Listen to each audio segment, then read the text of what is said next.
Welcome everyone to another deep dive here on TechSphere. This time we're going to be diving into the world of context marketing. And we always like to bring an expert on. So today I have someone with us who really knows their stuff, who can break it all down for us. Yeah.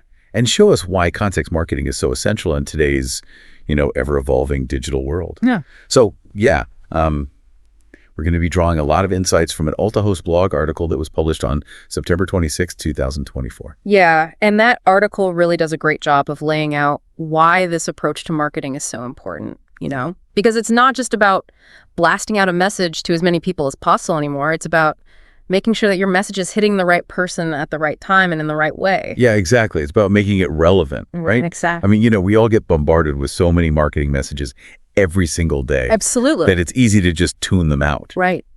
But if a message is actually relevant to our needs and interests, we're much more likely to pay attention. Absolutely. And that's what's so fascinating about context marketing. It really flips the script on traditional marketing. It's all about personalized content, making your audience feel like you're speaking directly to them. Okay, so personalized content. I mean, that sounds great in theory, but what does it actually look like in practice? Can you give us like a real-world scenario to illustrate this? Sure. So imagine you're a clothing retailer. In the past, you might have just blasted out the same generic sale announcement to everyone on your mailing list. But context marketing says, hold on, let's get a little bit smarter about this. What if you segment your audience based on location and season? Now someone in sunny California is getting swimwear recommendations, while a customer in, chilly New York is seeing stylish winter coats. So it's about tailoring the message to the individual specific needs and circumstances. Exactly. It makes so much sense. It's like you're reading their minds and anticipating their needs. Exactly. So how do businesses actually achieve this level of personalization? Well, the article mentions that there's like a step-by-step process, and the first step is data. It all starts with data, which is really the raw material of context marketing. Right, because you need to know who you're talking to. Exactly. Businesses need to have a deep understanding of their audience, and that goes beyond just basic demographics, like, age, gender, location, things like that. Sure. We're talking about understanding their browsing habits, their past purchases, their social media activity. All of this data helps paint a much more detailed picture of the individual. And the article mentions that businesses can gather this data from a wide range of sources, right? Like websites, mobile apps, those loyalty program cards we all swipe. Oh, yeah, those things. Absolutely. That seems like a massive amount of information. How do they even begin to make sense of it all? Well, that's where the analysis part comes in, right? We're not just collecting data. We're extracting meaningful insights from it. Think about using tools to uncover hidden patterns in your customer data. So you suddenly see that customers who buy product A are highly likely to also be interested in product B. That's a great point. So it's not just about collecting data. It's about knowing what to do with it, how to analyze it to understand your customers better. Right. So data is the fuel and analysis is the engine driving context marketing. So that brings us to step 2, understanding context. It sounds pretty self-explanatory, but what are we really looking for here? So this is where we move beyond just knowing who our customer is to understanding their mindset at a specific moment. We're considering factors like the time of day, their location, even the device that they're using. Like, for example, a coffee shop could use geolocation data to send a discount to someone who's walking by their store, just as they're craving their, their morning caffeine fix. Oh, wow, that's clever. Talk about being in the right place at the right time. Right. The article gives another example. Like, imagine a travel agency using weather data. If you're experiencing a blizzard, they might tempt you with an ad for a sunny beach getaway. Exactly. It's about understanding the customer's current situation and tailoring your message to make it irresistible. Okay, that makes sense. So step 3 is segmentation and targeting. I know this is a core concept in marketing, but how does it work in the world of context marketing? So in context, marketing segmentation becomes incredibly granular. We're not just lumping people into broad categories like women aged 25 to 34. We're using data to create highly specific segments based on shared behaviors, interests, and importantly, their context. Because instead of sending that generic women's fashion sale email, you might create smaller segments. like women who browse athletic wear on weekdays after work, or women who frequently purchase eco-friendly beauty products. Exactly. And to kind of illustrate this even further, think of a meal kit delivery service, right? They might segment their audience by dietary preferences and lifestyle. So busy professionals might get ads for quick and easy recipes, while families might see promotions for kid-friendly meals. Now that's smart marketing. It's all about tailoring the message to resonate with specific needs and desires. And I guess that takes us to step 4, content personalization, where the magic really happens, right? Absolutely. We've gathered the data, we've analyzed it, we've segmented our audience, and now we weave it all together to create messages that speak directly to each individual. So you're not just saying, hey, we're having a sale. You're saying, hey, customer name, we know you love hiking, and guess what our new line of performance gear is on sale? Exactly. It's about creating an experience that feels tailored, relevant, and engaging. Like, imagine a music streaming service suggesting new songs based not just on your listening history, but also on factors like your current mood or the time of day. They're essentially creating a soundtrack for your life. That's taking personalization to a whole new level. And I think we're just scratching the surface here. There's so much more to explore. So I can't wait to see what comes next in this deep dive. But first, we're going to take a quick break. And we'll be right back with more insights on the power of context marketing. So, we were talking about personalization and how it feels tailored and all that. But it doesn't stop there. We're moving into this really cool area called real-time adaptation, and that's actually step 5. In our little context marketing journey here. Real-time adaptation, I mean, that sounds futuristic. Is this where like AI steps in? How does it play out in a marketing campaign? Think of it like dynamic personalization, Sure. It's constantly evolving based on all this real-time data. So imagine you're on an e-commerce site, right? So a first-time visitor might see a pop-up offering them like a discount for signing up for the email list or something. But then a loyal customer who's browsed, similar products in the past, they're going to get a personalized recommendation for something that they're much more likely to love based on their history. So it's like having a personal shopper who's constantly adjusting their recommendations based on your every move on the site. Exactly. And AI plays a crucial role here because it can analyze these massive amounts of data in real time, allowing businesses to make those split-second decisions about what's the most relevant content to display. That's amazing. So we've personalized the content, we're adapting in real time. What's next? All right, well, now we need to make sure that all our efforts are actually paying off right. So step 6 is all about optimization and measurement. Because it's not enough to just implement context marketing strategies. We need to track how they're performing, and then we make adjustments based on what the data is telling us. Like fine-tuning an engine, right? Yeah. You got to make sure everything is running smoothly and efficiently. Yeah, exactly. So what kind of metrics are we looking at here to figure out if it's working? Well, we're measuring things like click-through rates, conversion rates, engagement levels. This data tells us what's working and what needs tweaking. Like, for example, if we see that a particular email subject line is getting really low open rates, then we know we need to revise it, right? Makes sense. So it's this ongoing process of experimentation and refinement. And this brings us to the final step, which is compliance and privacy. I mean, this is a big one, especially with all this talk about data collection. How do we balance this amazing personalization with respecting consumer privacy? It's critical. Context marketing, thrives on data, but using it responsibly and ethically is paramount. Businesses need to be transparent with consumers about how their data is being used. Get their consent, give them control over their data, and offer them the option to opt out of personalized marketing if they want to. Transparency and trust. Those are really the key watchwords, I think, in this data-driven world. So we've covered these 7 steps of context marketing, but now let's talk about why this all matters. Like, what's the benefit? The article outlines several benefits of going this route. What do you think is like the most compelling advantage? Well, for me, it's the ability to create genuine connections with your audience. Context marketing, it moves beyond those transactional interactions. It allows you to have these ongoing, meaningful conversations with your customers. And that builds trust and loyalty, which translates into long-term success. It's like the difference between a fleeting acquaintance and a deep, lasting friendship. You're nurturing a relationship, not just chasing a sale. Right. And I think the article also mentions increased engagement and click-through rates. I mean, I imagine that's a big win for marketers. Absolutely. When your message is relevant and timely, it cuts through the noise and grabs attention. People are much more likely to engage with content that feels personally relevant to them. Like, imagine scrolling through your social media feed and you see an ad for something you were literally just thinking about. It's like magic. Yeah, it's like, how did they know? But really, it's just smart data analysis and creative strategy. Right. And speaking of creative strategy, the article also highlights the cost effectiveness of context marketing.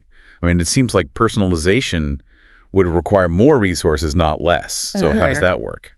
Well, by targeting specific segments with laser-focused businesses can avoid wasting resources on these broad, untargeted campaigns that might not hit the mark. So instead of casting a wide net and hoping for the best, you're using a spear to target the fish, or most likely to bite. Makes sense. That leads nicely into the next benefit, increased return on investment. Right, because when you deliver highly relevant content that resonates with your audience's needs and desires, they're much more likely to take action. And that could mean making a purchase or signing up for a newsletter or even just spending more time engaging with your brand. It's all about guiding customers through the sales funnel with those personalized messages that kind of nudge them towards conversion. Okay, so let's shift gears a little bit and talk about the challenges. The article mentions privacy issues as a major hurdle. We touched on this a little bit earlier, but I'd love to just dive a bit deeper. What are some specific concerns that marketers should be aware of? Well, data breaches and misuse of information can really erode consumer trust. So transparency is key. You need to clearly explain your data collection practices and give consumers control over their information. And then another challenge is the difficulty of standardization. There's no one-size-fits-all approach to context marketing. Right. Every business is unique. Yeah. They have their own target audience, their own goals, their own data landscape. Right. It's like a tailor creating a custom suit. You can't just use a generic pattern. You need to take precise measurements and make adjustments to ensure a perfect fit. That is a great analogy. Context marketing requires experimentation testing, ongoing refinement to find what works best for that individual business. And then there's also the risk of incorrect targeting, which can lead to, awkward or even embarrassing situations. The article gives the example of sending a promotional email about baby products to someone who recently experienced a miscarriage. Oh, yeah, that's tough. It's a stark reminder that we're dealing with real people, not just data points. Right. So sensitivity and empathy are paramount. Absolutely. We need to use data responsibly and thoughtfully, always being mindful of the human element. Okay, so let's move on to some practical tips for actually building a successful context marketing strategy. The article suggests structuring campaigns based on buying stages. What does that mean? Well, think of it as guiding your customer through a journey, right? Each stage of that journey requires a different approach. So, what are the stages? Well, the article references the Attention model: attention, interest, desire, and action. So in that attention stage, you want to grab the user's attention with eye-catching visuals and compelling headlines. Think about those, thumb-stopping ads that you see on social media. And then in the interest stage, I guess you provide valuable content that piques their curiosity and addresses their needs. So this could be like a blog post, a video, an interactive quiz, something that helps them learn more about your product or service. Exactly. And then as they move into the desire stage, you showcase the benefits of your offering and how it can solve their problems. So things like testimonials, case studies, product demos are really great tools for that stage. Okay. And then finally, in action stage, you encourage them to take the leap, with a clear call to action, maybe a limited time offer or a free trial. It's all about creating a seamless and engaging experience that guides the customer towards conversion. Makes sense. The article also emphasizes leveraging contextual advertising platforms. So I imagine platforms like Google Ads and Facebook Ads are key players here. Absolutely.